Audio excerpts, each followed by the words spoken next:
Sabarakai, Saraka, whatever. Okay, episode starting లో పిల్లి తీసుకువెళ్లిన bomb ఎప్పుడైతే పేలిందో అలుబార్న మొత్తం షేక్ అవుతుంది. పిల్లి యొక్క సాక్రిఫైస్ ని చూసి మన స్ట్రా హెడ్స్ షాక్ లో ఉంటే పిల్లి చనిపోడైన నిజాన్ని వీవి తట్టుకోలేకపోతుంది. అంత పెద్ద పేలుడు జరిగిన రాయల్ ఆర్మీ రెబల్ ఆర్మీ కొద్ది నిమిషాల్లోనే వారిని స్టార్ట్ చేస్తారు. టాస్క్ కి వీళ్ళని ఆపాలని ట్రై చేసిన పోరాటాన్ని ఎందుకు ఆపడం లేదో అర్థం కావడం లేదు. మన స్ట్రాయిడ్స్ అయితే అలా చూస్తూ ఉండిపోతారు. ఇక వీవి అయితే ఆ టవర్ పై నుంచి అరుస్తూ దయచేసి యుద్ధాన్ని ఆపనంటూ వేడుకుంటూ ఉంటుంది. కానీ వీవి మాటలు ఎవరికి చేరడం లేదు. వీవిని అలా చూస్తున్న నామి తన బాధను తగ్గించేందుకు ఏం చేయాలో తెలియక అక్కడే ఉన్న సంజయ్ జోరో ఓసప్ పై చూపిస్తూ ఉంటుంది. ఈ యుద్ధాన్ని ఎలాగైనా ఆపండి వాళ్ళపై అరుస్తూ ఉంటుంది. ఒకవైపు వీవి ఎంత గట్టిగా అరిసినా ఆ మాటలు అక్కడ ఉన్న వారికి చేరడం లేదు. ఇక మార్చురీ టెంపుల్ కాడ చూసుకుంటే లూఫీ నేలపై పడిపోయి ఉంటాడు. క్రొకడైల్ అయితే ఈ దేశం నా సొంతం కాబోతుందని నవ్వుతూ ఉంటాడు. ఇంతలో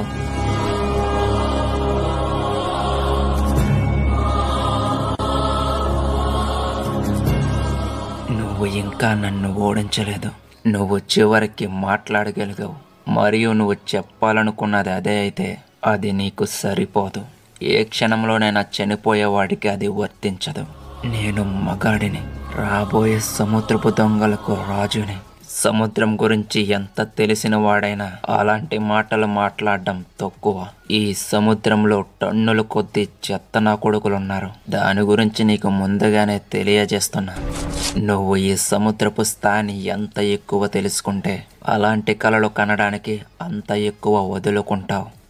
క్రొకడైల్ లూఫీ పైకి ఫాస్ట్ గా అటాక్ చేస్తాడు. కానీ లూఫీ తన లెగ్ తో క్రొకడైల్ హ్యాండ్ కున్న హుక్ ని నేలకేసి కొట్టి క్రొకడైల్ ని ఫుట్బాల్ ఆడేస్తాడు. లూఫీ స్ట్రెంత్ ని చూసి క్రొకడైల్ స్కార్పియన్ పాయిజన్ చాలా బలమైనది, కానీ ఈ ఆకతాయి కుర్రోడ్ నుంచి ఎంత బలం ఎక్కడి నుంచి వస్తుందని అలా పడుకుని ఇప్పటిదాకా జరిగిన సీన్స్ అన్ని రీక్యాప్ వేసుకుని తన హ్యాండ్ నుంచి నైఫ్ ని తీసి లూఫీ పైకి అటాక్ చేస్తే దాని నుండి తప్పించుకున్న లూఫీ క్రొకడైల్ ని గాలిలోకి ఎగిరేలా తంతాడు. క్రిందికి వస్తున్న క్రొకడైల్ డెజర్ట్ పాస్వర్డ్తో లూఫీ పైకి అటాక్ చేస్తే ఆ అటాక్ నుంచి తప్పించుకుని లూఫీ తన బాడీ మొత్తం గాలిని నింపుకుని ఒక్కసారిగా నేలపైకి వదిలి ఫాస్ట్ గా క్రొకడైల్ వైపు వెళ్తాడు. క్రొకడైల్ ఏమో డెజర్ట్ లాస్పోడో అటాక్ తో రెడీగా ఉంటే లూఫీ ఏమో తన గమ్ స్ట్రామ్ అటాక్ తో వాటిని బ్రేక్ చేసి క్రొకడైల్ ని గుద్దుకుంటూ అలుబార్న భూమిని చీల్చుకుంటూ క్రొకడైల్ ని గాలిలో ఎగిరేలా చేస్తాడు. ఆ సీన్ ను చూస్తున్న కోబ్రాకైతే మతిపోతుంది. క్రొకడైల్ ని గాలిలో చూసాక స్ట్రా హెడ్స్ చాలా హ్యాపీగా ఉంటారు. వీవి వాడిని అలా చూసి హ్యాపీగా ఉన్న ఈ యుద్ధాన్ని ఎలా ఆపాలో అర్థం కావడం లేదు. ఎంత చేసినా ఈ పోరాటం మాత్రం ఆగడం లేదు. అప్పుడే ప్రకృతి మారడాన్ని చూపిస్తారు. కోజా ఒక్కసారిగా నేలమే పడి నువ్వు దానిని గ్రహించావని వాడి సబోర్డినేట్ ని అడిగితే నువ్వు దేని గురించి మాట్లాడుతున్నావు అంటాడు. కోజా దానిని ఫీల్ అవుతూ ఉండగానే అలుబార్నాలో వర్షం పడడం స్టార్ట్ అవుతుంది. ఇక యుద్ధం కూడా ఆగిపోతుంది. అప్పుడే ఇక యుద్ధం చేసుకునే అవసరం లేదు, మీ పోరాటాన్ని ఆపండని వీవి మాటలు అందరికీ వినిపిస్తాయి. దానితో తమ వెపన్స్ ని వదిలి వీవి వైపు అలా చూస్తూ ఉంటారు. ఇక క్రొకడైల్ పై లూఫీ విజయాన్ని సాధిస్తాడు. వీవి ఏమో అక్కడున్న వారందరికీ వినిపించేలా ఇప్పుడిప్పుడు కురుస్తున్న వర్షం ఎప్పటిలాగే కురుస్తుంది. మన పీడకలలు ఇక్కడతో ముగిసిపోయింది అంటుంది. కింగ్ కోబ్రా ఏమో లూఫీతో నేను నీకు ధన్యవాదాలు చెప్పుకుంటున్నాను అంటే లూఫీ ఒక చిన్న స్మైల్ ఇచ్చి ఇక సమస్య లేదు అంటాడు. రెబల్ ఆర్మీ వీవి మాట్లాడిన మాటలకు పీడకలలు దూరమయ్యాయా? ఈ యుద్ధం ఇంకా ముగియలేదు. ననోహోనాలో కింగ్ చేసిన దుర్మార్గపు పని మా కళ్ళతో చూసాము. రాయల్ ఆర్మీ కోజాని కాల్చారు. రాయల్ ఆర్మీ చేసిన పనిని మీరు ఎలా సమర్థిస్తున్నారు? రెబల్ ఆర్మీలో పడిపోయిన వారికి మీరు ఏమని సంజాయిస్తారు? ఈ యుద్ధం అయితే ఆగే పరిస్థితే లేదు.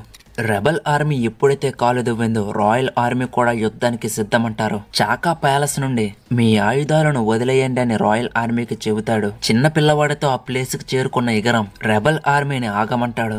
ఇగరంని చూడగానే వీవి పరిగెత్తుకుంటూ వస్తుంది. ఆ చిన్న పిల్లవాడు రెబల్ ఆర్మీకి దానికి రాజుకి ఎటువంటి సంబంధం లేదని ననోహోనాలా జరిగిన దానికి వేరొకరు కారణమని చెబుతాడు. ఇగరం అక్కడ ఏం జరిగిందో తర్వాత ఎక్స్ప్లెయిన్ చేస్తానడంతో రెబల్ ఆర్మీ తమ వెపన్స్ ని వదిలేస్తారు. ఇక వీవి కిందకు వచ్చి తమ ఫ్రెండ్స్ ని వెతుకుతూ ఉంటుంది. వీళ్ళేమో లూఫీ కోసం వెళుతూ ఉండగా కింగ్ కోబ్రా ఏమో లూఫీతో వీళ్ళకే ఎదురు పడతాడు. లూఫీని చూసి సాంజీ మా వాడిని అప్పగిస్తే పట్టుకుపోతాం ముసలోడా అంటే అప్పుడే అక్కడికి వీవి పరిగెట్టుకుంటూ వస్తుంది. మన స్ట్రాహెడ్స్ కి అప్పుడే తెలుస్తుంది ఆ ముసలోడే రాజు అని. కింగ్ కోబ్రా వేలతో లూఫీ తనని అక్కడి నుంచి కాపాడాడని, వాడు క్రొకడైల్ పాయిజన్ కి గురైనప్పటికీ అతను అసాధ్యుడు అంటాడు. ఇప్పటికి బాగానే ఉన్నాడా, పాయిజన్ ఏమీ చేయలేదని ఓసప్ అంటే పాయిజన్ తొలగించబడింది, గాయాలకు మాత్రమే చికిత్స చేయాలని కోబ్రా అంటాడు. ఇక జోరో కూర్చుని వివిని తిరిగి స్క్వేర్ కి వెళ్ళమంటాడు. దేనికోసమని వివి అంటే ఓసప్ అంతా ముగిసింది కాబట్టి మీ ప్రజలకు మీ మాటల్లో మోటివేషన్ ఇవ్వండి అంటాడు. దానితో కింగ్ కోబ్రా వివిని తీసుకుని ఆ ప్లేస్ కి వెళుతూ ఉంటాడు. వీళ్ళు ఎప్పుడైతే క్రాస్ అవుతారో మన స్ట్రాయిడ్స్ ఒక్కసారిగా కుప్పకూలిపోయి నిద్రలోకి జారుకుంటారు. ఇక టాస్కి క్రోకోడైల్ దగ్గరికి చేరుకుని బర్క్ వర్క్స్ కంపెనీ నాయకుడిగా ఆర్టిఫిషియల్ గా వర్షాన్ని క్రియేట్ చేస్తున్న షిప్ కోసం, అలాగే డాన్స్ పౌడర్ ని, వీటన్నిటిని 1 ఆఫ్ ది 7 ఓవర్లార్డ్స్ లో ఉంటూ ఈ పనులన్నీ చేస్తున్నందుకు గాను నేవీ హెడ్ క్వార్టర్స్ ప్రపంచ ప్రభుత్వం శత్రువుల నౌకలను పట్టుకునే అధికారాన్ని తొలగించబడింది. అలాగే ప్రభుత్వం మీకు అందించిన అన్ని బిరుదులను అలాగే బహుమతులను కూడా. మన బుల్లి సైన్యమైన డక్స్ కూడా వర్షాన్ని చూసి చాలా హ్యాపీగా ఉంటాయి. అలాగే ప్రతి ఒక్క బర్క్ వర్క్స్ ఏజెంట్స్ ని చూపిస్తారు. కోజా వీవీతో కోలుకోలేని పనిని చేశామని బాధపడుతూ ఉంటే వారికి ఏం చెప్పాలో తెలియడం లేదని వీవీ అంటుంది. ఇక ఒక రాజుగా కింగ్ కోబ్రా విచారాన్ని వ్యక్తం చేయడం అనేది సహజమే. భరించలేని అనుభూతిని కూడా మనం చాలా కోల్పోయాము మరియు దేనిని పొందలేదు. అయితే ఇది ఒక ముందడుగు. మీరు ఎవరితో పోరాడినప్పటికీ యుద్ధం అనేది జరిగింది, ఇప్పుడు ముగిసింది. గతాన్ని ఎవరు పోగొట్టుకోలేరు. ఈ యుద్ధాన్ని అధిగమించి బ్రతకండి. ఇది మన అలబాస్టా.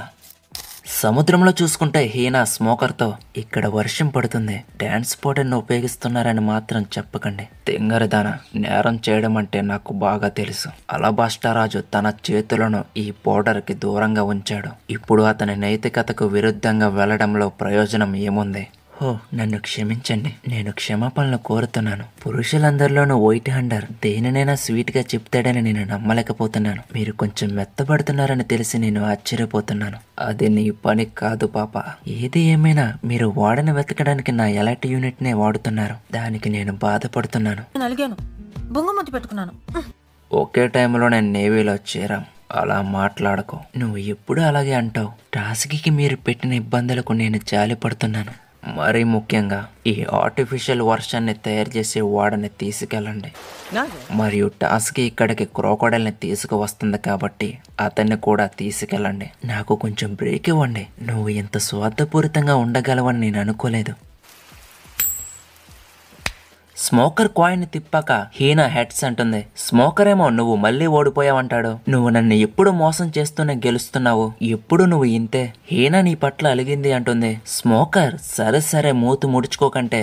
మరొక వైపు స్ట్రా హెడ్స్ ఫుల్ గా నిద్రలో ఉంటే టాస్కి వారిని చూసిన వదిలేసి వెళ్లిపోతుంది. తను కూడా ఉన్న మెర్విన్స్ స్ట్రా హెడ్స్ అందరూ ఒక్కచోట దొరికారు, వీళ్ళని పట్టుకుపోదామంటారు. ఒక సీరియస్ లుక్ తో టాస్కి వద్దు అంటుంది, ఎందుకంటే టాస్కి విలువలకు చాలా ప్రాధాన్యత ఇస్తుంది. ఇక వివి కోజాని జాగ్రత్తగా సాగనంపుతుంది. అలబాస్టా రాజ్యంలోని ప్రతి ప్లేస్ లోని వర్షం పడడంతో అక్కడ ప్రజలు చాలా హ్యాపీగా ఉంటారు. అందులో మన లూఫీ సైన్యం కూడా. టోటో అయితే 3 years నుండి ఇలాంటి క్షణం కోసమే వెయిట్ చేస్తున్నాడు. ఇక అలా ఉండగానే నైట్ అవుతుంది. మన స్ట్రాయిడ్స్ ఫుల్ గా స్లీప్ లో ఉంటారు. వివి కిటికీ పక్కన కూర్చుని వర్షాన్ని చూస్తూ ఉంటుంది. ఇగరం అక్కడికి వచ్చి నీకు నిద్ర రావడం లేదా అంటే ఆ వర్షాన్ని చూడాలనిపిస్తుందని వివి అంటుంది. పిల్ చాలా బలవంతుడు, అతన్ని మిస్ అవుతున్నావా అంటే వివి అతనికి ఒక మాట మాత్రం చెప్పాలని ఉంది, థ్యాంక్ యూ.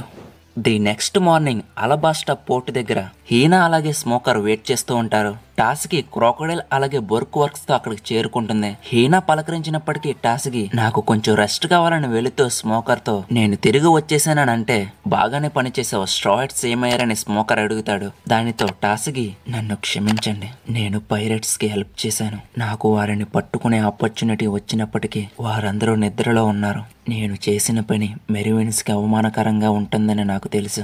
ఎందుకు నువ్వు అపాలజీ చెప్తున్నావు? నువ్వు నీ న్యాయాన్ని పాటించలేదా?